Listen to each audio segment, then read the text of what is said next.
you doing? This is Yesterday by the Beatles, Paul McCartney. This is in Hal Leonard fingerstyle guitar book by Chad Johnson. I'm going to go over and make a video of the arrangement here and how to play it.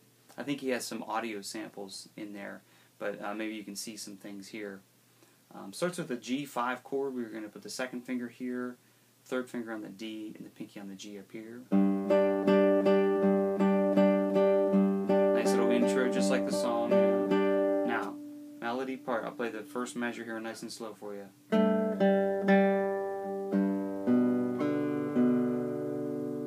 do it again.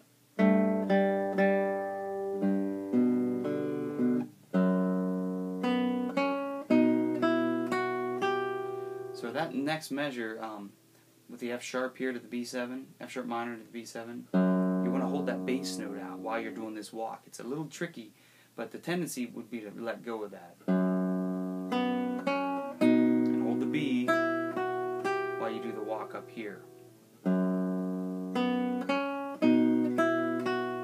It's the first real challenge of the song, and you might want to go over that a bunch of times to get it smooth. Now, the next measure, not too bad, a lot of opens.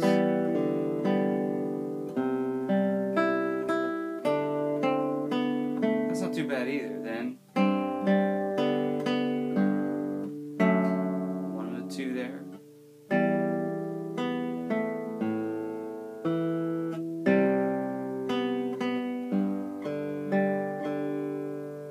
Not too bad. I'm going to go ahead and play this the verse for you, and let's just do it at 60.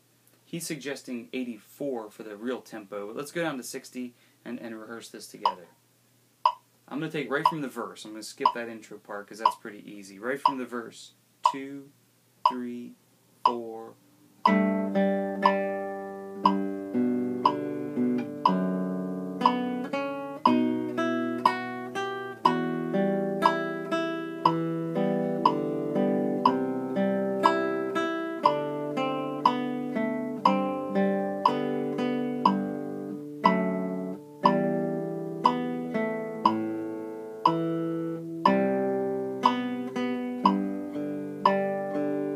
Okay, and you can slow that down if you need to, or you can even speed it up. I want to go on to the bridge now. Starts with an F sharp minor 7 chord, and he's suggesting the fingering here is a 1 on the F sharp, a 2 on the E, and a 3 finger on the A. And the reason that he's using that fingering is because he's going to go to a B7 here next. I usually do the F sharp minor 7 with a 2, 3, 4, but because we're going to a B7, it seems like it's a little easier. The reason it's easier is because the third finger stays. It's a chord pair, they call those. Next measure, third finger, slide ahead with a 2, 3, and while you hold that 2 finger on the C note, you do the melody there. It's important to hold these bass notes out. Even if he wrote them as quarter notes in there,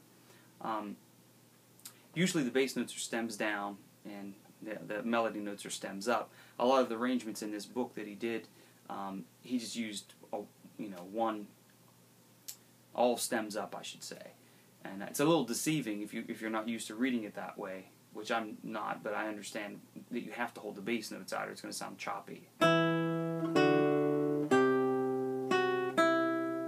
there, so you hold it out. Then D7 shape over an A. Lift up the third finger to expose the E. Fourth finger comes over. Now, the G chord, no big deal there. Then it starts over with the F sharp minor 7. To the B7. This is the same. D7 over A. Fourth finger comes over. Now this time the third finger has to hit the F sharp, and then the pinky comes down, or fourth finger, on the G, and the second finger on the low G. Third finger on this G, on the D. It's really the only way you can get to that part, because you have to have that.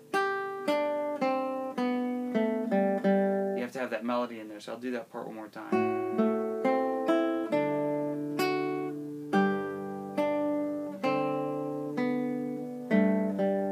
And then it starts over. Same as the beginning part. Verse 3.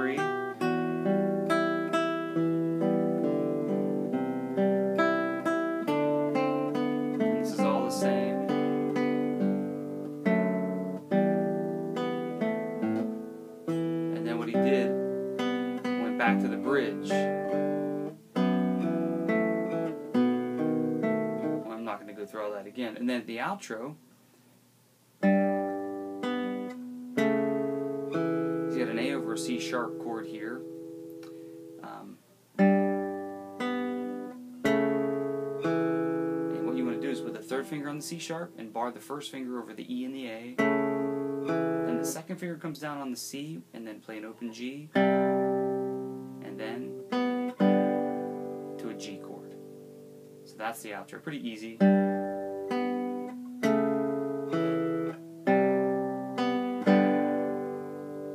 Okay, I'm going to do the bridge at 60 now. You can play along.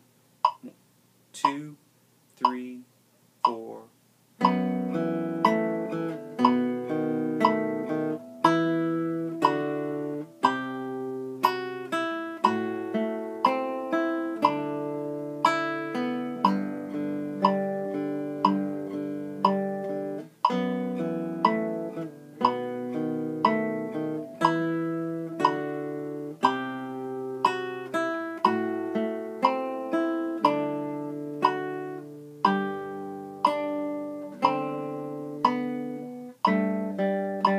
Verse 3.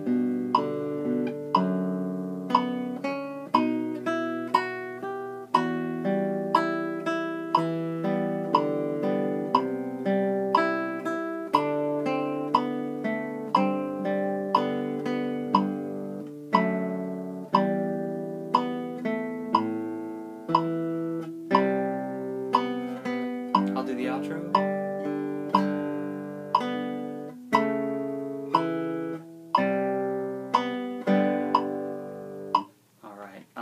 I'm just going to go ahead and play it out now at 84, and I'm going to try to do the arrangement, with the repeats the way that he suggested here. So if you wanted to pause and rehearse this stuff, kind of get some of the moves, and then once you feel comfortable, if you want to put this back on, it's about 8 minutes into the video. If you want to scroll ahead, then you can play along with me and see if you can keep up with it at 84. Thanks for listening. 1, 2, 1, 2, 3, 4.